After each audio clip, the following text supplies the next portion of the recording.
Unë gjatë këtyre viteve prej ngjarjes jam akuzuar për një krim shumë të rëndë, të cilën nuk e kam kryer. Unë nuk kam organizuar kurrë vrasje, as nuk kam marrë pjesë në vrasje, madje as nuk e kam parë vrasjen. Po bëhen gati 3 vite që nga vrasja e Liridonës. Më kujtohet si sot momenti i arrestimit të akuzuarve, ose thënë me ndryshe kriminalëve, të cilët natën vrajnë dhe ditën qajnë. Ju betohem, Nai Murseli nuk ka paguar për vrasjen. Kjo është e vërteta.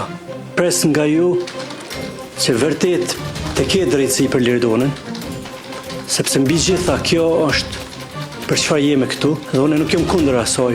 Liridona meriton drejtësi të plotë. Dënimin e burgimit me burgim të përjetshëm.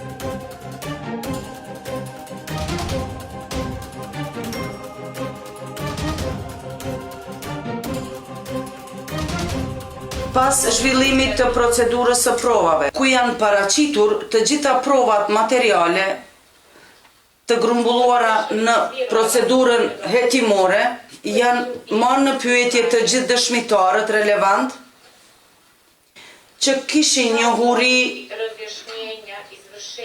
lidhur me rrethanat e sqarimit të kryerjes së veprës penale që është lëndë e kësaj procedure, si dhe paraqitjes së mbrojtjes nga ana të tani të akuzuarve, po e përmbyllim këtë proces gjyqësor, i cili ka sqaruar një krim makabër, vrasjen e Liridona Ademaj Murseli, të kryer me datë 29/11/2023, para djemve të saj të mitur, të cilët në kohën e kryerjes së veprës penale i kam pasur 4 dhe 6 vjet. Prandaj, prokuroria propozon që të tre të akuzuarve t'ju shqiptoj dënimin maksimal të parapar për veprën penale vrasje e rëndë. Gjithsesi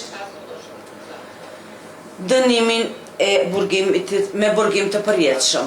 Unë gjatë këtyre viteve prej ngjarjes jam akuzuar për një krim shumë të rëndë, të cilën nuk e kam kryer. Unë nuk kam organizuar kurrë vrasje, as nuk kam marrë pjesë në vrasje, madje as nuk e kam parë vrasjen. As unë as fëmia. Sepse në momentin e vrasjes unë dhe fëmijët e mi kemi qenë duke ikur.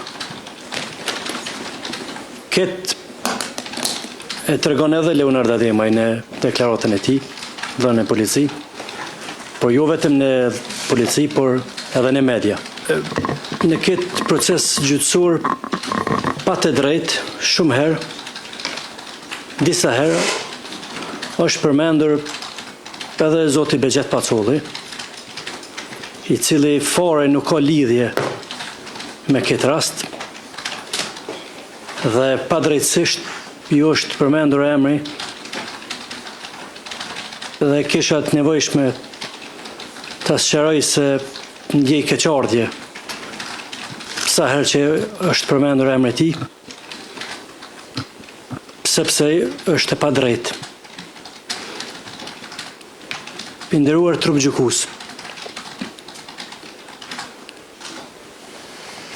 ju do të merrni vendim së shpejti për këtë rast. Ne kemi propozuar, siç tha avokati, një CD ku shihet komunikimi me fëmijët. Ndryshe nuk do ta kishim propozuar, po mos të ekzistonte. Dhe e vetmi arsye pse nuk kam komunikim të rregullt me fëmijët është sepse gjindem në mosën e paraburgimit, dhe jo pse fëmijët nuk dëshirojnë me fol apo diçka tillë. Madje është shumë e ulët që të citohen rrejshëm fëmijët e mi, kinse kanë deklaruar kështu, kinse ashtu. Natën e vrasjes, unë ja dorëzova fëmijët familjes Ademaj, po të kisha për të fshehur diçka, nuk e kisha pas atë guxim. Natën e vrasjes, fëmijët e mi janë intervistuar edhe në polici. Dhe është pyet, edhe njëri polic aty pyet, thot, apo deklarojnë fëmija kështu, njëjtë si une, dhe njëri tjetri thot po. Ma pastaj, 2 ditë pas vrasjes, une me fëmijët e mi isha në prokurori, te prokuroria Besa Limoni. Edhe aty mund të shihni, nëse ekziston ndonjë proces verbal, se çfarë kanë deklaruar fëmija. I nderuar trupgjykues, ju betohem, ju kam thonë edhe më herët, ju betohem që Naimur Seli nuk ka qenë fare në vetur momentin e vrasjes. Ju betohem, Naimur Seli nuk ka paguar për vrasjen. Kjo është e vërteta. Unë pa të drejtë, jam akuzuar dhe jam targetuar shumë çka nga media, nga kjo sallë, por e vërteta është krejtësisht ndryshe. Ka që kisha i nderuar trupgjykues, ju do të vendosni fatin tim, fatin e fëmijëve të mi. Ju vlerësoni provat, vlerësoni deklaratat, vlerësoni gjendjen faktike dhe reale. Dhe nga ju pres vetëm një dënim të drejtë, pres nga ju që vërtet të ke drejtësi për Lirdonën, sepse mbi gjitha kjo është për çfarë jemi këtu, dhe unë nuk jam kundër asaj. Lirdona meriton drejtësi të plotë, por ju lutem të keni parasysh dhe që integriteti dhe profesionalizmi juaj të jetë në nivelin më të lartë. Kjo është çfarë pres nga ju. I nderuar trupgjykues, ju falenderoj. Po bën gati 3 vite që nga vrasja e Lirdonës. Më kujtohet si sot momenti i arrestimit të të akuzuarve, ose thënë me ndryshe kriminalëve, të cilët natën vrajnë dhe ditën çajnë.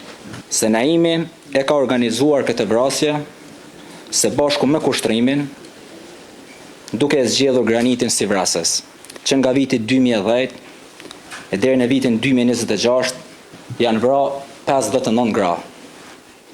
Pra për 16 vite janë vra 59 gra. Gjitha këto familje që janë prekur nga kjo dukuri, e së fundmi edhe ne, asnjëra nga këto nuk kemi kërkuar ngjalljen e personave vrarë, por kemi kërkuar drejtësi atë për cilën edhe na takon. Andaj, nga këto, duhet të japim mesazhe të qarta për gjithë ata kriminal që guxojnë të ngrisin duart mbi nënat dhe motrat tona.